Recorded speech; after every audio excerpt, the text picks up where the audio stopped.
ये जाटव चमार वाल्मीकि ये कहना बंद करो, नहीं तो हम उनके हाथ की कठपुतली बने रहेंगे और कभी इकट्ठे नहीं होंगे। साथियों, बहुत ही खुशी का दिन है कि आज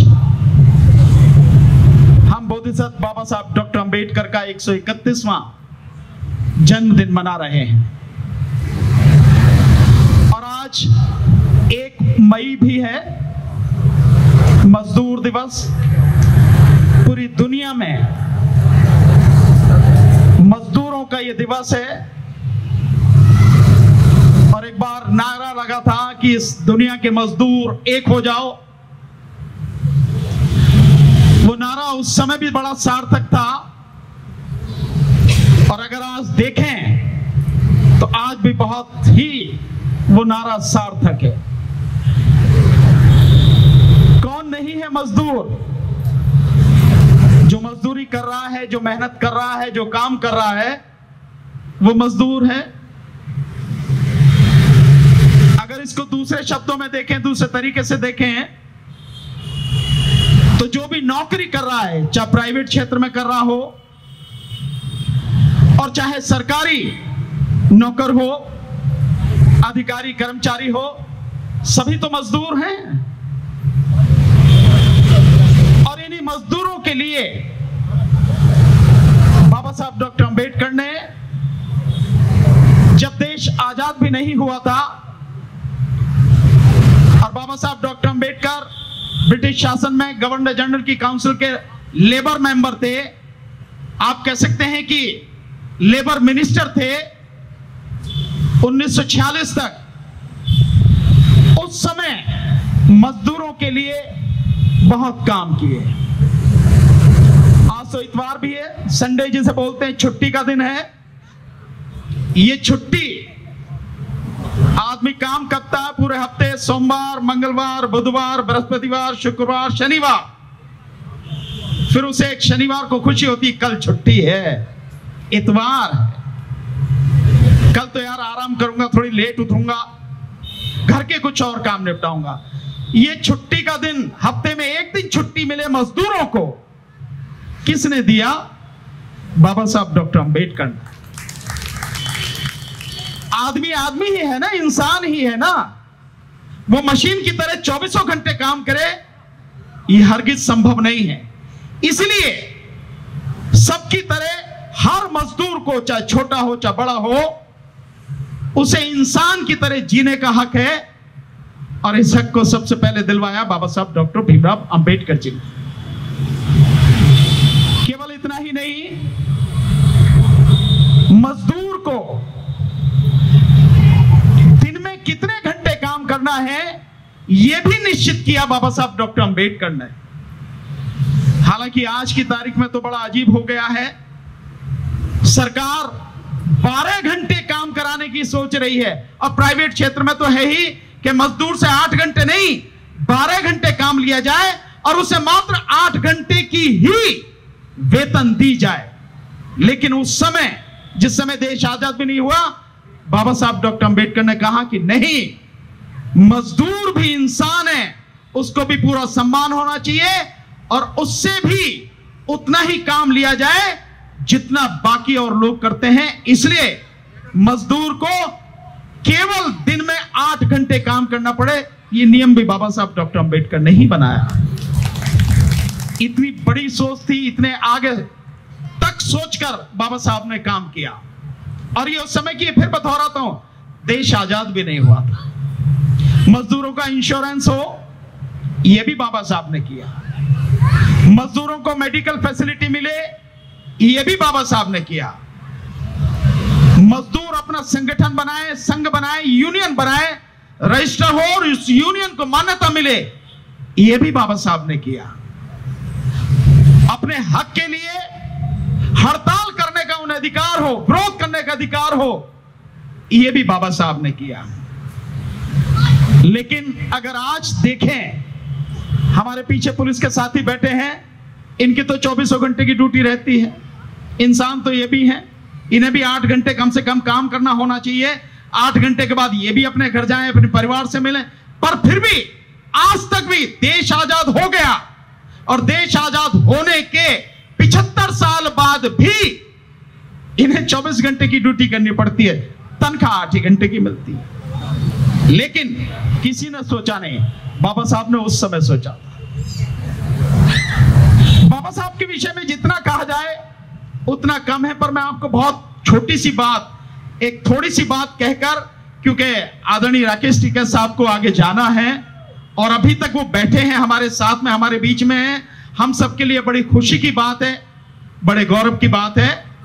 तो मैं कम शब्दों में अपनी बात रखूंगा, लेकिन आपको कुछ बातें जरूर बताना चाहूंगा। अगर आप वाकई में बाबा साहब को मानते हैं तो बाबा साहब के तमाम जीवन संघर्ष को देखें आप। कितनी विपरीत परिस्थितियों में, कितने बुरे हालात में उन्होंने शिक्षा ग्रहण की, और शिक्षा भी इस तरह से ग्रहण की, हम में से हर कोई जानता है जिसने बाबा साहब को पढ़ा है कि शुरू में जिस कमरे में क्लास चलती थी उस कमरे में भी उन्हें बैठने नहीं दिया जाता था, बाहर बैठ के पढ़ते थे, लेकिन उसके बावजूद भी सबसे आगे थे। परिस्थितियां कितनी भी बुरी रही, उन्होंने कभी अपनी शिक्षा को रुकने नहीं दिया। जब कोलंबिया यूनिवर्सिटी गए,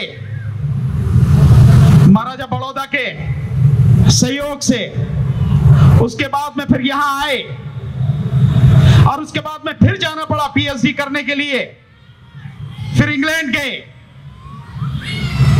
एक समय ऐसा भी रहा कि बड़ी मुश्किल से एक कप चाय मिलती थी, एक ब्रेड पीस मिलता था, डबल रोटी का एक पीस, बावजूद उसके शिक्षा छोड़ी नहीं उन्होंने। और वो शिक्षा ही थी, ये वो शिक्षा ही है जिसने इस देश के 3500 साल पुराने इतिहास को बदल कर रख दिया, केवल शिक्षा की बदौलत। अभी यहां पे बहुत अच्छा डॉक्टर रितु जी ने बताया, राहुल नागपाल जी भी बताकर गए कि 5000 साल पहले अगर कलम हाथ में थी, किताब हाथ में थी, आज झाड़ू कैसे आ गई। ये बहुत ही गंभीर विषय है, सोचने का विषय है। और जो सरकारें काम कर रही हैं, कोई भी सरकार हो, किसी एक सरकार का नाम लेने की जरूरत नहीं है, सभी सरकारों का यह हाल रहा है, ये आपका भला नहीं करेंगी। अगर ये भला करती तो आपके हाथ से झाड़ू कब की छूट गई होती, आपके बच्चों के हाथ में, आपके हाथ में कलम आ गई होती, आपको नौकरी मिल गई होती, आपको रोजगार मिल गया होता। लेकिन किसी सरकार ने इस तरफ ध्यान नहीं दिया। और अब तो और भी 4 कदम आगे की बात हो रही है। सब कुछ बहुत ही प्लानिंग के तहत सिस्टमैटिक ढंग से खत्म किया जा रहा है। इंसान को जिंदगी में किस चीज की जरूरत है सबसे ज्यादा? अगर उसे केवल जिंदा ही रहना है तो क्या चाहिए? बहुत मोटी सी है बात। 50 साल पहले एक पिक्चर भी आई थी इस पर, मनोज कुमार साहब की, रोटी, कपड़ा और मकान। अगर केवल जिंदा रहने वाली बात, ये रोटी, कपड़ा और मकान उस व्यक्ति को मिल जाएगा जिसके पास रोजगार है, नौकरी है। और ये रोजगार और नौकरी हर उस व्यक्ति को मिल जाएगी, और अच्छी मिल जाएगी, जिसके पास शिक्षा है। और शिक्षा ही वो चीज है जो इंसान को हर उस तरक्की की ऊंचाई तक पहुंचा सकता है, हर उस स्थान तक पहुंचा सकता है जहां तक आदमी सोच सकता है या जाने की कल्पना कर सकता है। केवल ये एजुकेशन। कोई सरकार इस पर काम नहीं कर रही, किसी ने इसी की तरफ ध्यान नहीं दिया। लेकिन बाबा साहब के सिद्धांतों में जब हमें वो बताते हैं कि आपको क्या करना चाहिए, तो बाबा साहब ने यही बताया ना, शिक्षित बनो। यही कहा ना, सबसे पहले कहा शिक्षित बनो, संगठित रहो और संघर्ष करो। तो शिक्षा सबसे पहले है। इंसान अच्छाई और बुराई में फर्क कर सके, ये कैसे संभव है? अगर शिक्षित होगा तो यह संभव है। इंसान गलत और सही का फर्क कर सके, गलत का विरोध कर सके, सही के साथ में खड़ा हो सके, कैसे संभव है? अगर उसके पास में शिक्षा है तो संभव है। इंसान तरक्की की सीढ़ी चढ़ता चला जाए, आगे बढ़ता चला जाए, अपना भी भला करे, अपने परिवार का भी, समाज का भी, देश का भी और दुनिया के लोगों का भला करे, कैसे संभव है? यह केवल शिक्षा से संभव है। और इसी पर सबसे ज्यादा जोर बाबा साहब डॉक्टर अंबेडकर ने दिया। हमको भी बाबा साहब डॉक्टर अंबेडकर के केवल नारे नहीं लगाने चाहिए, केवल नाम नहीं लेना चाहिए, केवल उनके नाम से रिजर्वेशन का फायदा नहीं लेना चाहिए। जो उन्होंने किया, जो शिक्षाएं उन्होंने हमें जीवन में दी, उन्हीं शिक्षाओं को हम अपने जीवन में अपना सके, ये काम हमें करना चाहिए। हमें बाबा साहब का पुजारी नहीं बनना है, उन पे फूल नहीं चढ़ाने, उनके आगे धूप बत्ती नहीं जलानी, अगरबत्ती नहीं जलानी। उन्होंने जो रास्ता दिखाया है उस रास्ते पर चलना है और अपना, अपने परिवार का, अपने समाज का और देश का भला करना है। हमें उनका अनुयायी बनना है, हमें उनका पुजारी नहीं बनना। बातें बहुत हैं, बहुत कुछ कही जा सकती हैं, बहुत समय चाहिए, लेकिन मंच की एक मर्यादा होती है, सीमा होती है, अन्य साथियों को भी बोलना होता है। इसलिए मैं अपनी बात को खत्म करने से पहले आप सबसे सिर्फ इतना ही कहूंगा, बाबा साहब को मानते हो तो ईमानदारी से मानो, नहीं तो ढोंग मत करो। मैंने देखा है लोगों को बाबा साहब का नाम लेते हैं और एक भी सिद्धांत उनका मानते नहीं है।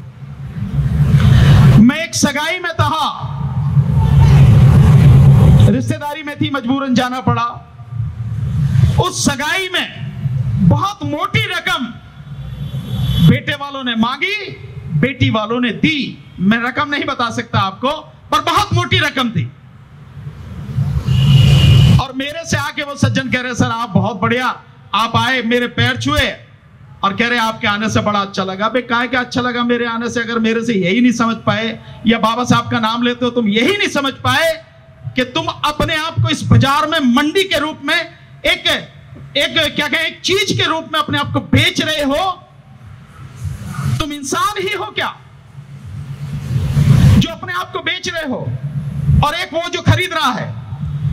ये ऐसी चीजें हैं जिसलिए मैं कह रहा हूं आपसे कि या तो मानो, नहीं तो नहीं मानो, कोई दिक्कत नहीं है साथियों, पर ईमानदारी जरूर होनी चाहिए, बेईमान नहीं होने चाहिए आपको। इतना ही मेरा आपसे कहना है। कभी मौका मिलेगा फिर जरूर आपके बीच में बात रखूंगा।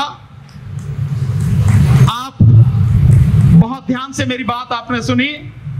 जो आज के कार्यक्रम के डॉक्टर बी.आर. अंबेडकर जन्मोत्सव समिति वाल्मीकि गाजियाबाद जिन्होंने प्रोग्राम किया, मेरा आपसे एक निवेदन है। ये वाल्मीकि और यहाँ कुछ साथी कह के गए थे जाटव और चमार, ये शब्द कहने बंद करो यार।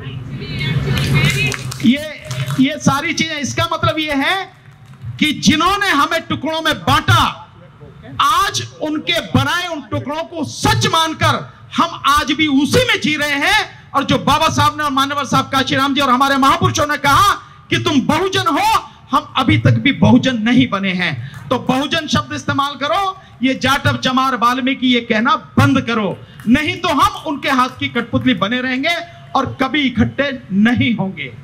आज बहुत खुशी का दिन है। मैं आप सबको बाबा साहब के जन्मदिन की ढेरों बधाइयां देता हूं, लेकिन यही निवेदन करता हूं, ईमानदार बनो। उन्हें मानते हो, ईमानदारी से मानो, नहीं तो मत मानो। बहुत बहुत शुक्रिया। जय भीम, नमो बुद्धाय। सब्सक्राइब करें आपके अपने चैनल समता आवाज टीवी को, बेल आइकन दबाना ना भूलें सबसे पहले हमारी वीडियो देखने के लिए।